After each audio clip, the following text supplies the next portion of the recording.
Level 1, the curious child. You observe the world with a careful, analytical gaze, a quiet observer. Your childhood feels structured, yet a deep, unnameable void exists within. The strong will of your grandfather shapes early interactions, a forceful presence always, a subtle fascination with power grows. Watching others exert their influence, you practice mimicry, observing expressions, learning to replicate expected social responses. The feeling of being fundamentally different from others is a constant, subtle hum. You learn to navigate social situations, charming those around you effortlessly. Precisely, behind the polite facade, a cold calculation begins to form, a mental map. Small acts of defiance provide a rush, a quiet surge of internal control. Now, the ordinary world seems dull, lacking the intensity your developing mind desires. You feel a deep, burning resentment when your expectations are not met. Exactly, the need for validation becomes a constant ache, a persistent, hollow internal demand. You explore hidden places, finding forgotten objects, observing their silent decay there. This early quiet confidence masks a growing hunger, a deep, unsettling aspiration. Now, a new kind of influence begins to stir, waiting for its proper time to unfold. Level 2, the isolated teenager. You attempt normalcy, navigating high school hallways, an invisible social contract now. The facade of charm is polished, a useful tool for gaining acceptance and trust. You feel a constant need to prove your worth, a relentless internal pressure building. Relationships remain superficial, a thin veneer over a core of deep, quiet detachment. Your academic performance is inconsistent, reflecting underlying disinterest. Selective engagement. The perceived slights by others ignite a cold, slow-burning anger. Deep within now, you study psychology, observing human behavior, learning its predictable patterns, its weak points. The feeling of being an outsider persists, even amidst groups, a subtle alienation. You begin to experiment with manipulation, testing boundaries, observing the precise reactions. The drive for power grows, a palpable thirst, a quiet, demanding internal force. You date, but the connections feel hollow, lacking genuine emotional resonance for you. The control over external perceptions becomes a meticulous art form, constantly refined. Now, your internal world is a private theater, staging elaborate scenarios, rehearsing future actions. The disappointment of rejection leaves a sharp, cold ache, a deep, lingering scar. This world demands control, and your understanding deepens with each observed vulnerability. Now, Level 3, the student of death. You delve deeper into psychology, understanding human motivations, dissecting their vulnerabilities. The line between empathy and calculated observation blurs, a professional detachment for you. You frequent libraries, absorbing information, studying true crime, analyzing patterns, methods. The act of taking life becomes a conceptual puzzle, a theoretical exercise in control. You feel the smooth pages of textbooks, absorbing data, building a comprehensive mental archive. Your internal fantasies become more concrete, more vivid, detailed, almost tangible. Now, the legal field attracts you, offering systemic power, intellectual challenge, ultimate control.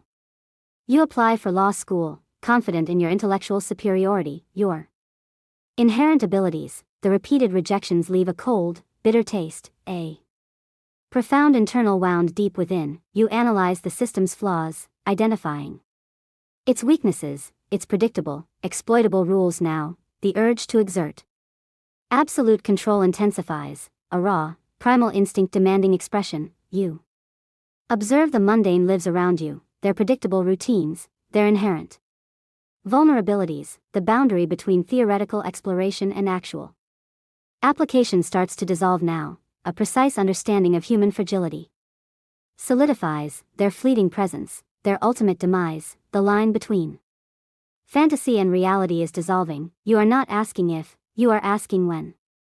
Level 4, the stalker. You observe the specific women from your Volkswagen. Their daily routines, predictable paths. The campus grounds offer abundant targets.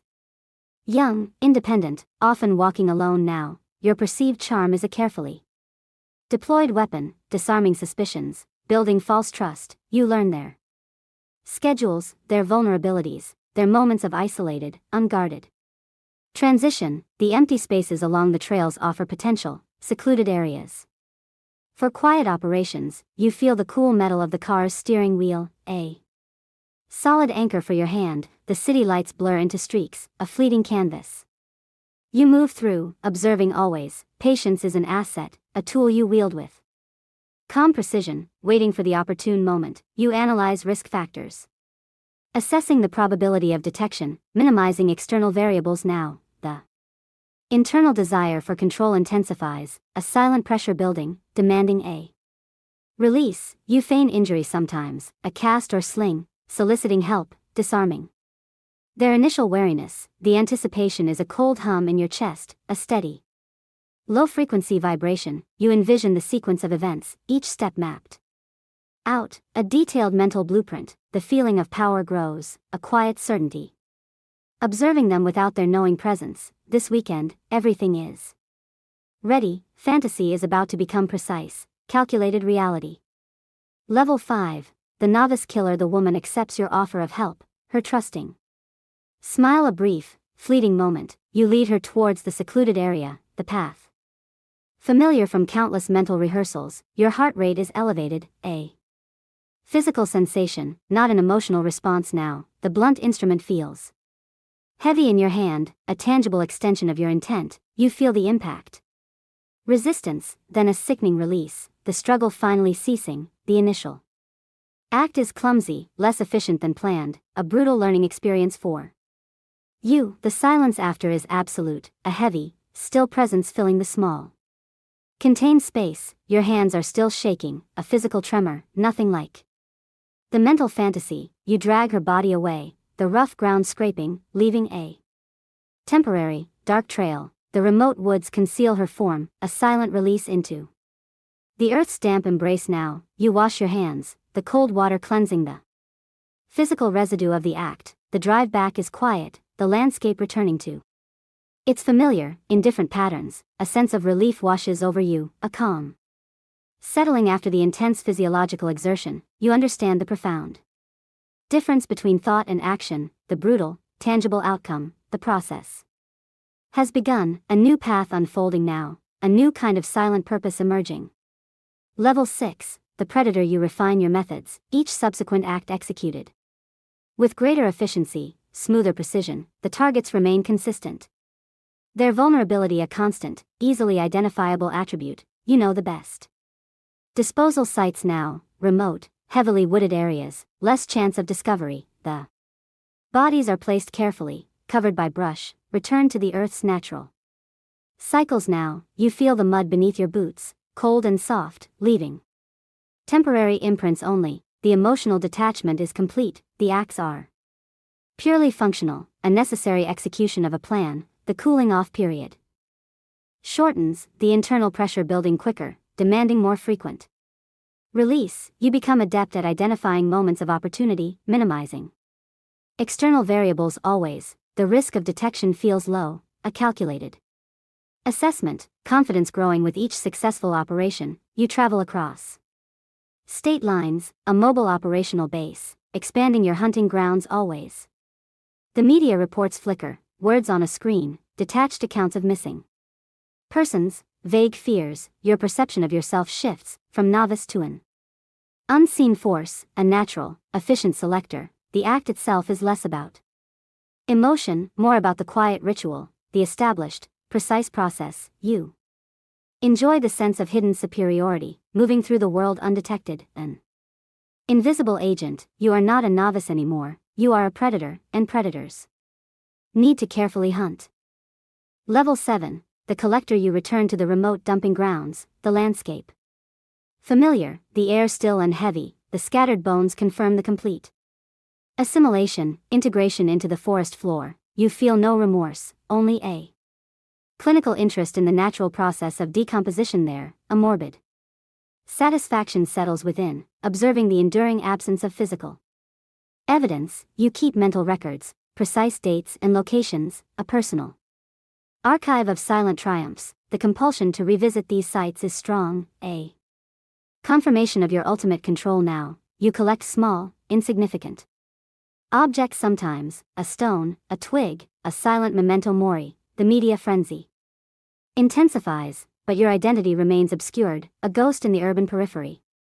You analyze patterns of police investigation, their limited resources, their slow, methodical search. The thrill is not in the violence itself, but in the sustained control, the enduring anonymity. You understand the landscape intimately, its hidden trails, its quiet corners, its silent secrets. The feeling of ownership over these hidden places grows, a private kingdom you alone command. You consider these acts as necessary removals, cleansing the environment of specific elements. Now, your hidden world expands, a vast network of silent markers, invisible to the general public. The collection is nearing completion, but there are always more pieces to carefully acquire. Level 8, the media phantom. The handcuffs click, a cold, hard sound against your wrist, a temporary inconvenience. You are questioned, the sterile room filled with their precise, analytical inquiries. A subtle amusement arises, watching their clumsy attempts to understand your complex mind. You feel the weight of their gaze, their desperate need for answers, for simple truth. The courtroom becomes your stage, a public forum for your intellectual performance, your control. You observe the media's hunger, their insatiable demand for details. For dramatic narratives, your escapes demonstrate cunning, a profound ability to manipulate systems, to vanish and return. The cooling off period is getting shorter, the internal compulsion intensifying. It is in control of you. You savor the notoriety, the public fascination with your enigmatic, elusive persona. Now, the investigators are frustrated, their leads going cold, their efforts proving largely ineffective. You enjoy the game, the intricate chess match played across the sprawling suburban landscape. Now, the idea of being caught becomes a distant, almost irrelevant concept to your operational efficiency. You consider taunting them directly, a fleeting thought, then dismiss it. Maintaining distance still, the public sphere is a tangible entity, a low hum of collective anxiety you quietly absorb. One small mistake will ruin the big plans you have ahead, requiring constant vigilance. Now. Level 9, the cross-country killer. You arrive in Florida, a new landscape, fresh hunting grounds, a different climate. Now, the sorority house offers multiple targets, an abundance of vulnerable, unsuspecting individuals. You navigate the unfamiliar streets, mapping out escape routes, planning your precise movements. The blunt instrument feels familiar, a natural extension of your will, your specific intent. You feel the humid air, thick and heavy, as you move through the silent, sleeping house. The acts are rapid, brutal, a blur of controlled aggression, precise, calculated, efficient. Now, you leave the scene, a ghost in the humid night, leaving chaos, leaving fear behind. The country is vast, offering anonymity, new opportunities for elusive, quiet operations. You blend into the transient population, an unknown face in motion, always seeking new paths. The police manhunt intensifies, a desperate, frantic search across the sun-drenched state. Now, you enjoy the thrill of evasion, the constant cat-and-mouse game, your enduring superiority, the feeling of absolute freedom intensifies, unconstrained by local boundaries, moving through shadows. You consider the national implications of your actions, a silent, pervasive presence across the map. The thought of being linked across states is a distant concern. The separation too vast for them now, but a new technology is emerging, a small scientific detail you have not yet accounted for in your plans. Level 10, the untouchable. You sit in the interrogation room, the fluorescent lights humming, a sterile, cold environment. The evidence they present is precise, linking you through unseen markers, microscopic biological data. You feel a strange detachment, observing the process, the inevitable conclusion of their pursuit. The feeling of being untouchable was an illusion, a temporary state, now systematically dismantled. You recount the events calmly, providing details, the physical sensations, the precise logistical steps. The thrill of the chase faded long ago, replaced by a quiet, methodical operational efficiency. You observe their reactions, the quiet shock, the attempts to comprehend your systematic processes fully. The concrete walls feel heavy, a Physical boundary, a new kind of environment to simply exist within, you reflect on the years of undetected operation, the vastness of your unacknowledged personal domain. The satisfaction now comes from the absolute truth, the full disclosure, the complete, final understanding. You feel the weight of countless lives, a silent, abstract number, not an emotional connection for you. The cooling off period is over, permanently, replaced by the dull monotony of structured confinement. You are God, you are everything you ever wanted to be. In this enclosed, controlled, silent world, the outside world continues, a distant hum, unaware of the profound quiet you now inhabit daily. But there is a problem. The thrill is fading, leaving only the cold reality of endless stillness. You just watched someone lose everything they were. But there's a subject whose story starts even darker. No childhood, no normal, just the pattern. Watch what that looks like.